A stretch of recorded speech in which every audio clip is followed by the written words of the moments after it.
नमस्कार। शुरू करते हैं वोकैबुलरी क्लास नंबर 44। इसमें हम क्या कर रहे हैं, इस क्लास में हम आज फिर से एक स्टोरी लेंगे छोटी।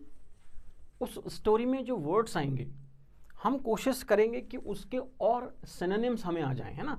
इसको सही मायनों में कहते हैं वोकैबुलरी एनहांसमेंट। देखो, जो वर्ड लिखा हुआ स्टोरी में आएगा उसको तो हम रिवाइज कर लेंगे क्योंकि वो इजी हमें ऑलरेडी आता है, यस। लेकिन बाकी क्या करेंगे कि वो जो वर्ड है उसका हम सिनोनिम ढूंढने की कोशिश करेंगे, उसके और सारे मीनिंग ढूंढने की कोशिश करेंगे। ये रही हमारी आज की स्टोरी। शुरू करते हैं। Are you ready? चलिए। So a boy was drowning. पहले ही शब्द नया आ गया, अ बॉय वॉज ड्रॉनिंग। अब ड्रॉन को समझ लीजिए। ड्रॉन का मतलब होता है टू गो अंडर वाटर, पानी के अंदर चले जाना, कुल मिलाकर डूब जाना। इज इक्वल टू क्या है? डूब जाना। ये हिंदी भी लिख दिया है मैंने ना, कुछ लोगों को बहुत खुजाल चलती कि हिंदी लिखिए सर। इसी का एक वर्ड है सिंक। सिंक में क्या होता है? इसका मतलब भी डूब जाना होता है, लेकिन सिंक में कौन डूबता है? Non living. जैसे टाइटैनिक सिंक हो गया था, टाइटैनिक सिंक हो गया था, लेकिन जो श्रीदेवी वो बाथ टब में डूब गई थी वो ड्रॉन थी। मतलब कोई लिविंग बीइंग डूब जाए तो ड्रॉन कहते हैं, और सॉरी, कोई लिविंग बीइंग डूब जाए तो ड्रॉन कहते हैं, और नॉन लिविंग कोई चीज डूब जाए तो सिंक बोलना पड़ता है। दोनों का मीनिंग डूब जाना ही है, सुनो ध्यान से। लेकिन सिंक का मतलब कोई वस्तु डूबती है, जैसे वो टाइटैनिक जहाज था वो डूब गया था तो वो सिंक हो गया था, है ना। चलो, तो ये चीजें हमें पता लगी। ड्रॉन का मतलब होता है डूब जाना। तो अब बॉय वॉज ड्रॉनिंग, चूंकि कोई लिविंग की बात हो रही है, सजीव की बात हो रही है, इंसान की बात हो रही है, तो अब boy was drowning in a river and he shouted. अब शाउट वर्ड, चिल्लाना। अच्छा बताओ, चिल्लाने के लिए आपको कोई और वर्ड याद आ रहा है क्या? कोई भी ऐसा वर्ड ढूंढो जो जिसका सेंस चिल्लाने से निकल रहा हो। अगर आ रहा हो और आपके पास पेन कॉपी हो तो उसमें लिखो क्या चिल्लाने के लिए कौन सा वर्ड है। देखो, अगर आपको क्लास ढंग से अटेंड करनी है और सीखना है तो पेन कॉपी लेकर ही बैठना पड़ेगा। तो शाउट के लिए वर्ड बताओ। चिल्लाते हैं ना, छिपकली देख लेते हैं लोग, कॉकरोच देख लेते हो तो चिल्लाते हैं। शाउट किसी के ऊपर गुस्से में चिल्लाते हैं। तो चिल्लाना भी कई तरह का है। कौन कौन सा चिल्लाना आता है? एक तो क्राई, मतलब चीखना, चिल्लाना, रोना, इससे मतलब निकलता है। क्राई एक वर्ड हो सकता था। फिर स्क्रीम, चीखना, है ना। कॉकरोच देख के महिलाएं चीख देती हैं, तो चीखना, जोर से चिल्लाना, चिल्लाने से रिलेटेड स्क्रीम। एक है येल, मतलब गुस्से में किसी के ऊपर चिल्लाना। याद रखना, कॉपी में लिखो, गुस्से में किसी के ऊपर चिल्लाना। मैं लिख देता हूं, गुस्से में चिल्लाना, है ना। ये देखो, ये लिख दिया हिंदी में। और क्राई मतलब रोना, गाना, चिल्लाना। तो शाउट के लिए हमारे पास क्राई है, स्क्रीम है, येल है। 3 वर्ड हमारे पास है ना। ये रोना गाना वाला चिल्लाना है, देखो रोते रोते भी चिल्ला चिल्ला के रोता है। दूसरा स्क्रीम, चीखना है। एंड तीसरा येल, येल मतलब गुस्से में किसी के ऊपर चिल्लाना। नोट करते जाओ, काम आएंगे। He was yelling at me, वो मुझ पर चिल्ला रहा था, गुस्से में चिल्ला रहा था, तो येल वर्ड आएगा। ठीक है, चलो ये भी क्लियर हो गया है, इसको अपन ऐसे मिटा लेते हैं। So a boy was drowning in a river and he shouted for help. Very good. अब आ गया वर्ड हेल्प। हेल्प के लिए दूसरा वर्ड ढूंढो। हेल्प तो हम सबको आता है ना। चलिए ढूंढ लेते हैं। पहले कभी ऐसा किया क्या आपने कि कोई एक वर्ड आपको आ रहा है और आप उसका और एडवांस या उससे और दूसरा वर्ड ढूंढने की कोशिश कर रहे हैं? नहीं किया होगा शायद। अब कोशिश करो। अब रियल सेंस में वोकैब एनहांस होगी, बढ़ेगी। देखो, हमारा वर्ड है हेल्प। क्या वर्ड है? हेल्प, है ना। अब ये हेल्प क्या कर रहा है? असिस्ट। बहुत ही कॉमन सा सिनोनिम है, समानार्थी है हेल्प का, असिस्ट। असिस्ट का मतलब होता है सहायता करना। असिस्ट बनता है असिस्टेंट, सहायक, जो किसी की सहायता करता है ना।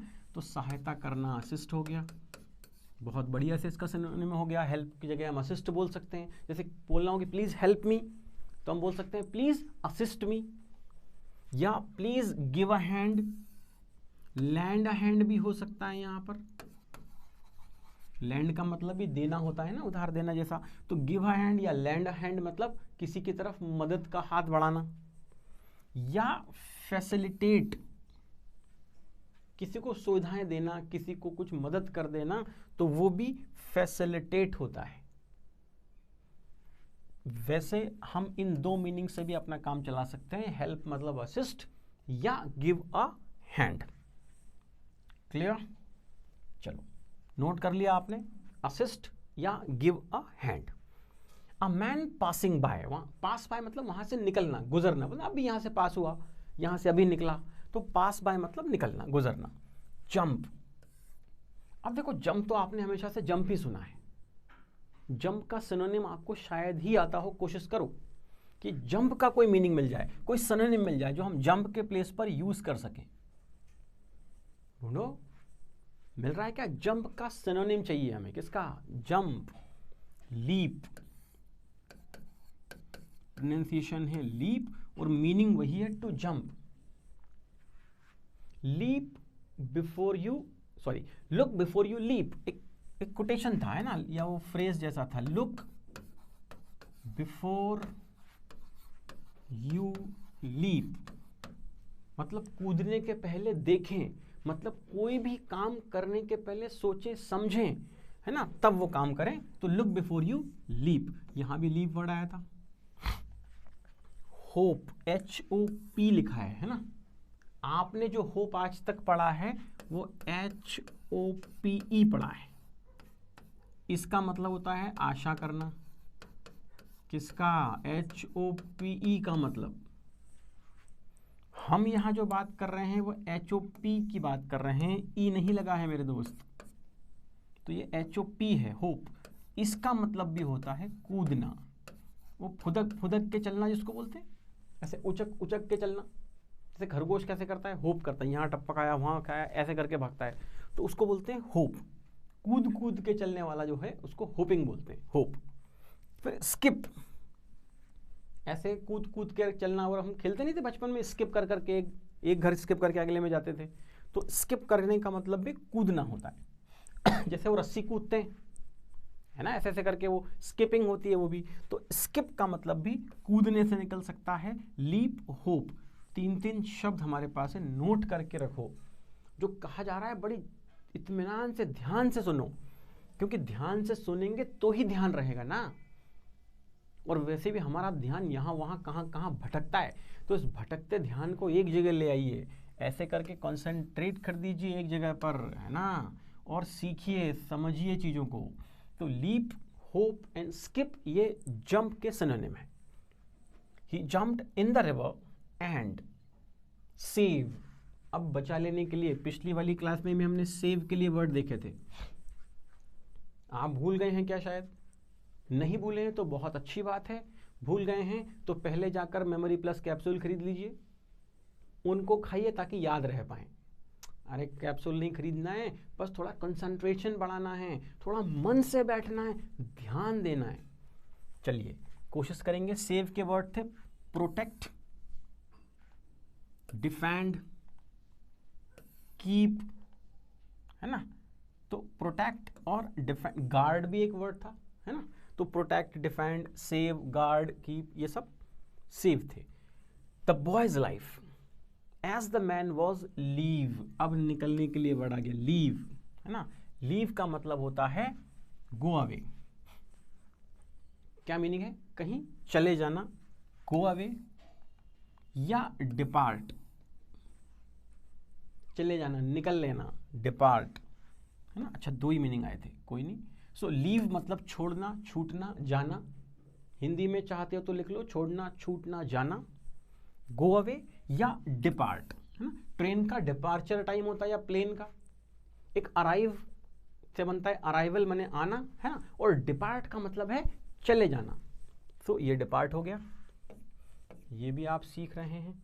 नेक्स्ट कहाँ गया, हाँ, living the boy sad thank you the man asked. अब एक तो आप इसको आस्क्ड पढ़ते हो है ना, पढ़ते समय इस के का साउंड नहीं आएगा, क्या पढ़ना पड़ेगा, आस्क्ड।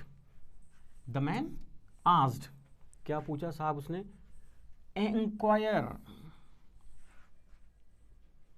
पूछताछ की, क्वेश्चन किया, मतलब पूछा ही निकल रहा है ना। चलिए, तो अगर आपको आस्क वर्ड नहीं बोलना है और पूछने से रिलेटेड काम करना है तो क्या करना पड़ेगा, इंक्वायर, आस्क्ड, है ना, या क्वेश्चनड। समझ में आ रहा है कि नहीं आ रहा है, inquire, asked, questioned. For what the boy replied. अब रिप्लाई के लिए क्या क्या वर्ड हो सकते हैं, देखो ये रहा रिप्लाई।